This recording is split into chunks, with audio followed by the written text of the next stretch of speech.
नमस्कार दोस्तों, कैसे हो आप सब। दोस्तों, यह वीडियो हमारी कंप्यूटर की वीडियो सीरीज का 39वां वीडियो है, जिसे हम परीक्षा धाम पब्लिकेशन की कंप्यूटर की पुस्तक से कवर कर रहे हैं।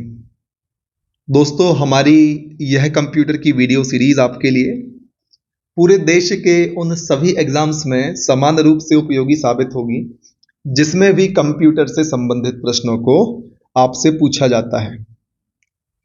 और दोस्तों, यदि आपको हमारी इस वीडियो सीरीज से आपके एग्जाम की तैयारी में आपको किसी भी प्रकार की सहायता प्राप्त होती है तो अधिक से अधिक संख्या में आप हमारे वीडियोस को लाइक करके, हमारे चैनल को सब्सक्राइब करके हमारा सपोर्ट कर सकते हैं। और दोस्तों, एक बात और कि आप हमारी इस वीडियो सीरीज को अधिक से अधिक विद्यार्थियों तक पहुंचाने का प्रयास करें ताकि वो भी आपकी ही तरह हमारी इस वीडियो लेक्चर सीरीज का पूरी तरीके से लाभ उठा पाएं। दोस्तों, पिछले वीडियो में हमने चर्चा कर ली थी निम्न स्तरीय भाषाओं की, मध्य स्तरीय और उच्च स्तरीय भाषाओं की।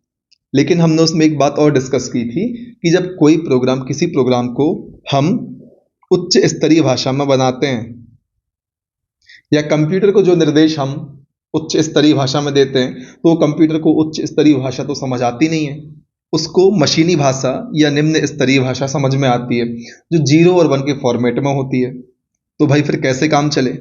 तब हमने बात की थी कि हमारे द्वारा दिए गए निर्देश जो कि हाई लेवल लैंग्वेज में होते हैं उसको मशीनी भाषा में बदलने के लिए, कंप्यूटर की भाषा में बदलने के लिए हम ट्रांसलेटर का उपयोग करते हैं ताकि कंप्यूटर उनको आसानी से समझ पाए। तो दोस्तों, इस वीडियो में हम इन्हीं ट्रांसलेटरों की बात करने वाले हैं। दोस्तों, इस प्रकार के जो भी ट्रांसलेटर होते हैं उनको हम लैंग्वेज ट्रांसलेटर सॉफ्टवेयर कहते हैं और 3 भागों में इनको बांटकर हम देखते हैं। सबसे पहले हम बात करेंगे असेंबलर की, फिर कंपाइलर की, फिर इंटरप्रेटर की चर्चा हम करने वाले हैं। शुरुआत हम करेंगे असेंबलर से। दोस्तों, ऐसा प्रोग्राम जो असेंबली भाषा के प्रोग्राम को मशीनी भाषा में परिवर्तित करता है असेंबलर कहलाता है। और दोस्तों, असेंबली भाषा द्वितीय पीढ़ी की भाषा है, इसकी चर्चा हमने करी थी। दोस्तों, असेंबली भाषा के प्रोग्राम को सोर्स प्रोग्राम कहते हैं, इसी को अनुवादित किया जाता है असेंबलर द्वारा मशीनी भाषा में। दोस्तों, इसका मशीनी भाषा में अनुवाद करने के लिए या मशीनी भाषा में अनुवाद होने के बाद जो प्रोग्राम प्राप्त होता है उसे हम ऑब्जेक्ट प्रोग्राम कहते हैं। कहने का मतलब है असेंबली लैंग्वेज में जो प्रोग्राम बनाया गया है उसको हम कहते हैं सोर्स प्रोग्राम। जब ट्रांसलेटर द्वारा अर्थात असेंबलर द्वारा, चूंकि असेंबलर ही असेंबली भाषा के प्रोग्राम को मशीनी भाषा में परिवर्तित करता है, ट्रांसलेट करता है, तो ट्रांसलेशन के बाद जो प्रोग्राम बचता है उसे हम कहते हैं ऑब्जेक्ट प्रोग्राम। आप यहां पर देख सकते हैं सोर्स कोड और ऑब्जेक्ट कोड। उम्मीद है आपको इतनी चीजें स्पष्ट रूप से क्लियर होंगी। अब हम बात करेंगे कंपाइलर की। दोस्तों, ऐसे प्रोग्राम जो किसी उच्च स्तरीय प्रोग्रामिंग भाषा को निम्न स्तरीय भाषा या मशीनी भाषा में परिवर्तित करता है, कंपाइलर कहलाता है। दोस्तों, हाई लेवल लैंग्वेज को लो लेवल लैंग्वेज या मशीनी भाषा में परिवर्तित करता है, उसको हम कंपाइलर कहते हैं। दोस्तों, बहुत महत्वपूर्ण चीज आप याद रखना, निम्न स्तरीय भाषा को ही मशीनी भाषा कहा जाता है। आप भावनाओं में मत बह जाइएगा कि कंप्यूटर तो हाईटेक चीज है तो उसकी भाषा उच्च स्तरीय होनी चाहिए। दोस्तों, ऐसा बिल्कुल भी नहीं है। निम्न स्तरीय भाषा को मशीनी भाषा कहते हैं जो कंप्यूटर को सीधी सीधी समझ में आती है। इस बात को आप ध्यान रख लें, दिमाग में बैठा लें। दोस्तों, प्रत्येक उच्च स्तरीय भाषा के लिए अलग अलग कंपाइलर की आवश्यकता होती है। प्रत्येक उच्च स्तरीय भाषा के लिए आपको एक अलग कंपाइलर की आवश्यकता पड़ेगी, इतनी बात भी आप ध्यान रख लें। स्टेटमेंट वाइज जब क्वेश्चन बनते हैं तो ऐसे स्टेटमेंट को डाल दिया जाता है कि निम्न में से कौन सा विकल्प सही है या कौन सा विकल्प सही नहीं है। तब आपको एक विकल्प ऐसा मिल सकता है कि प्रत्येक उच्च स्तरीय भाषा के लिए एक अलग कंपाइलर की आवश्यकता होती है। तो बिल्कुल होती है। यदि सही कथन पूछें तो टिक कर देना, बस इसको गलत मत मान लेना, क्योंकि प्रत्येक उच्च स्तरीय भाषा के लिए आपको अलग से लगाना होगा। दोस्तों कंपाइलर सोर्स प्रोग्राम के प्रत्येक कथन या निर्देश का अनुवाद करके उसे मशीनी भाषा के निर्देशों में बदलता है। यह पूरे प्रोग्राम को एक साथ ट्रांसलेट करता है।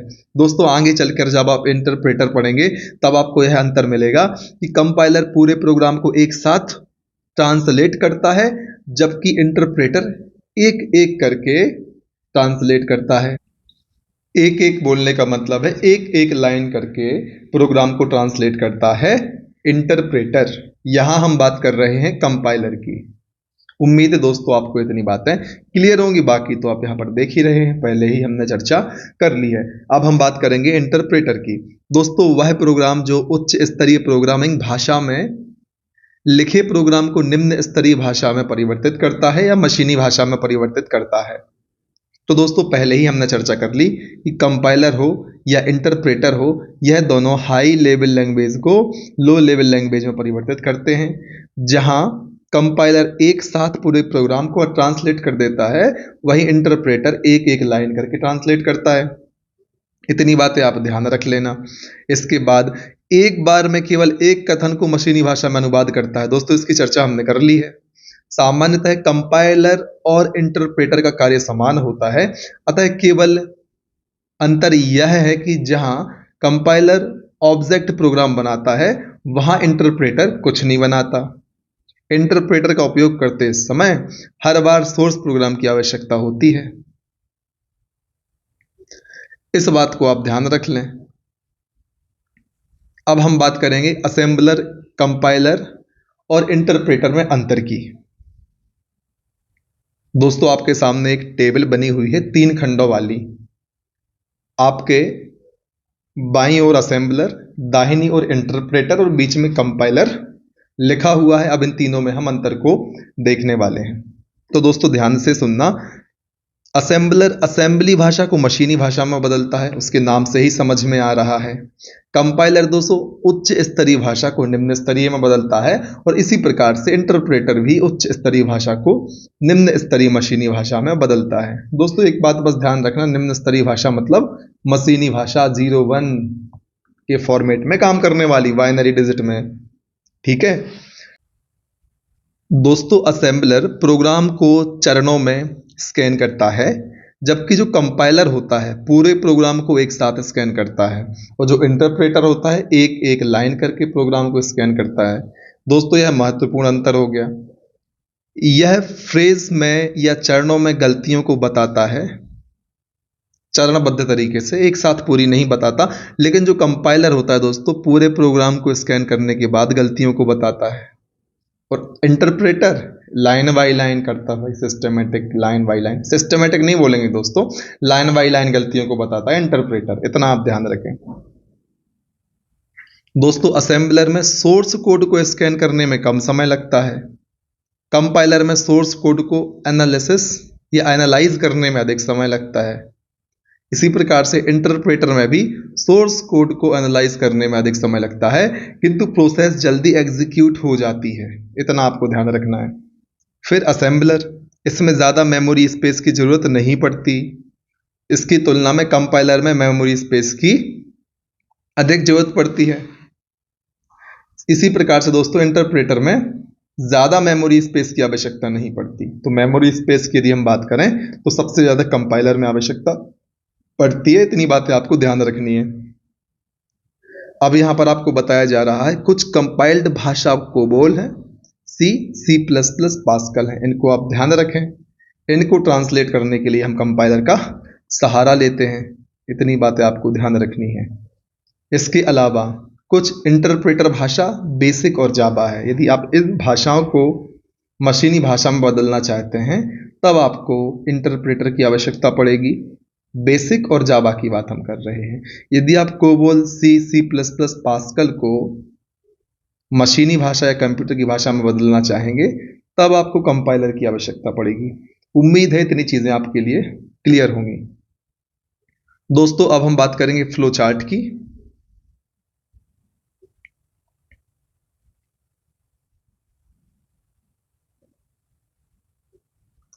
किसी प्रोग्राम को चित्रों के रूप में प्रदर्शित करना फ्लो चार्ट कहलाता है।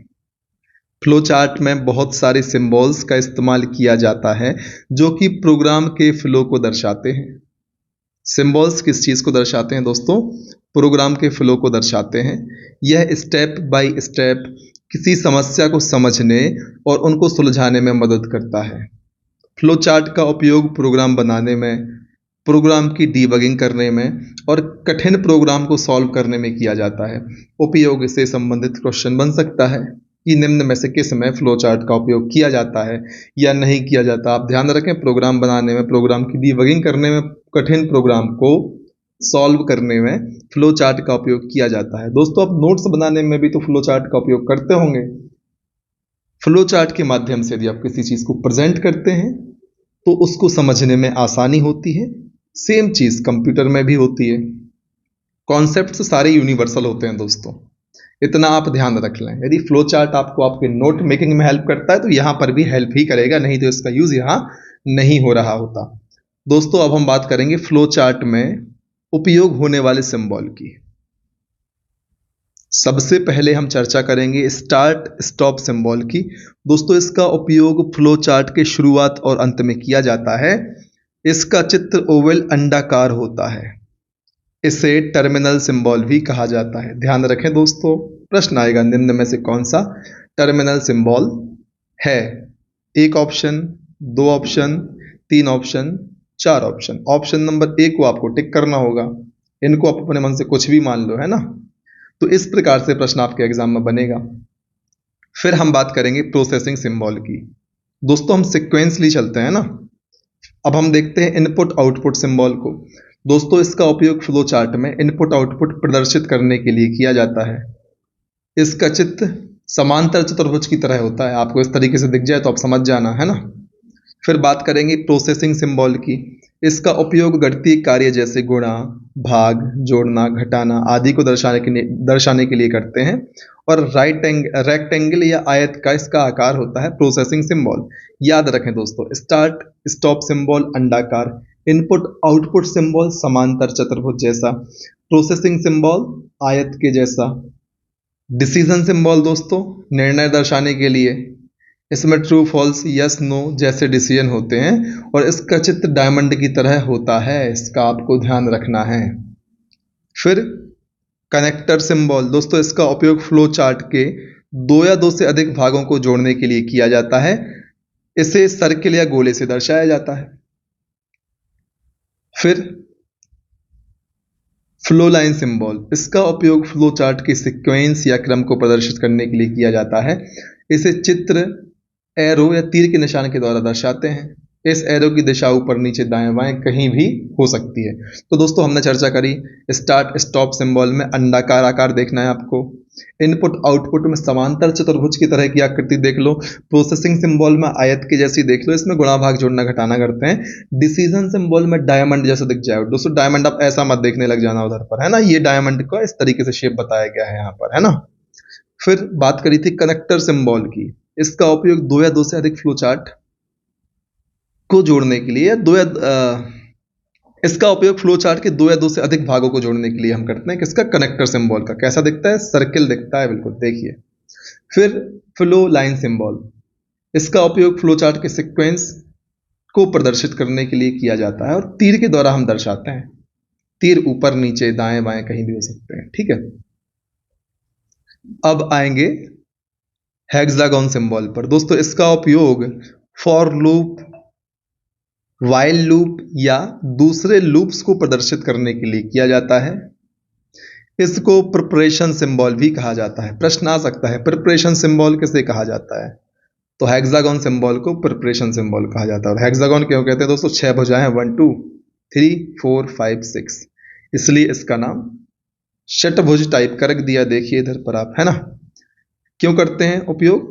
वाइल लूप, दूसरे लूप्स को और फॉर लूप, इन सब को प्रदर्शित करने के लिए हम हेक्सागोन सिंबल का उपयोग करते हैं।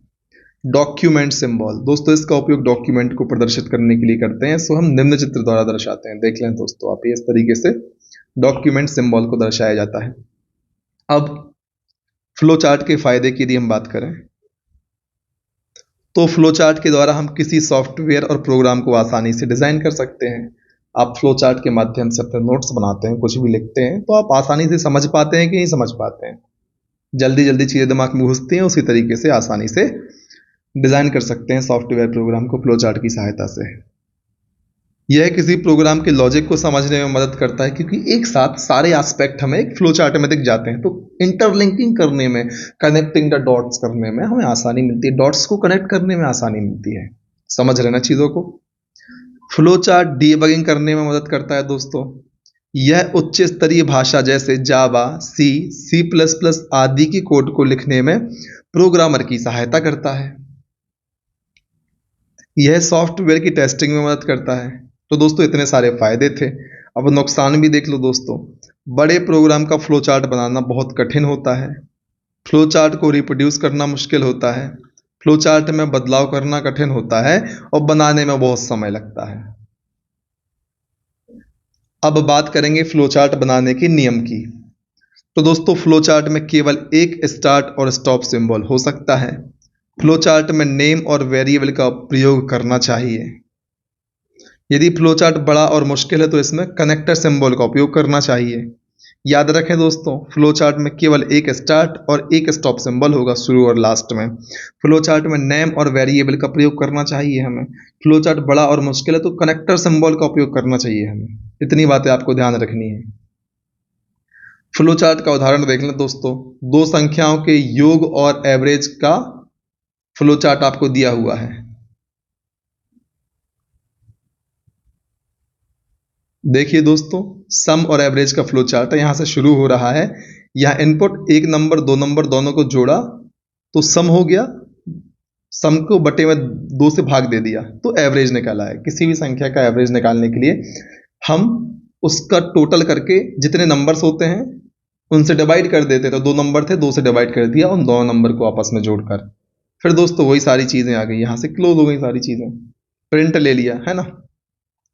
तो इस प्रकार से शॉर्ट में सारी चीजें लिख दी गई हैं, एक बार में आपको समझ में आ रही हैं। इस तरीके से फ्लो चार्ट को बनाया जाता है। उम्मीद है आपने भी कभी ना कभी फ्लो चार्ट को जरूर बनाया होगा, चाहे स्कूल टाइम हो या अभी का हो, नोट मेकिंग में आपने जरूर इसका प्रयोग किया होगा। अब हम बात करेंगे अन्य शब्दावलियों की, जिसमें सबसे पहले बात करेंगे बग की। दोस्तों कंप्यूटर प्रोग्राम में होने वाली गलतियों को बग कहते हैं। बग के कारण सही रिजल्ट प्राप्त नहीं होता, ठीक। जो मिस्टेक्स होती हैं उनको बग कहते हैं। उन मिस्टेक्स को सुधारने की जो प्रक्रिया होती है उसको डीबगिंग कहते हैं। टेस्टिंग क्या है दोस्तों?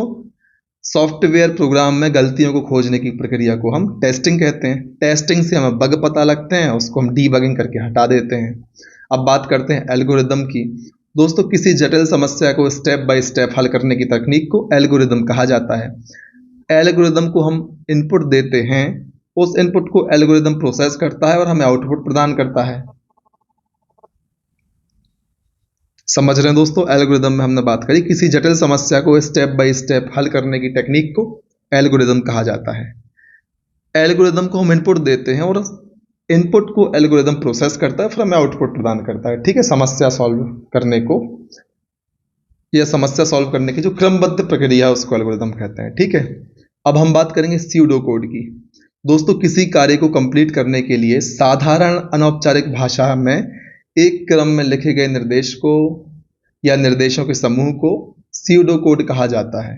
किसी कार्य को कंप्लीट करने के लिए साधारण अनौपचारिक भाषा में एक क्रम में लिखे गए निर्देशों के समूह को हम स्यूडो कोड कहते हैं। किस भाषा में दोस्तों? साधारण अनौपचारिक भाषा में लिखे गए एक क्रम में लिखे गए निर्देशों के समूह को स्यूडो कोड कहा जाता है। आप ध्यान रखें, किसी कार्य को कंप्लीट करने के लिए। तो दोस्तों इस वीडियो में इतना ही। अगले वीडियो में हम इस टॉपिक से संबंधित वस्तुनिष्ठ प्रश्नों को हल करेंगे।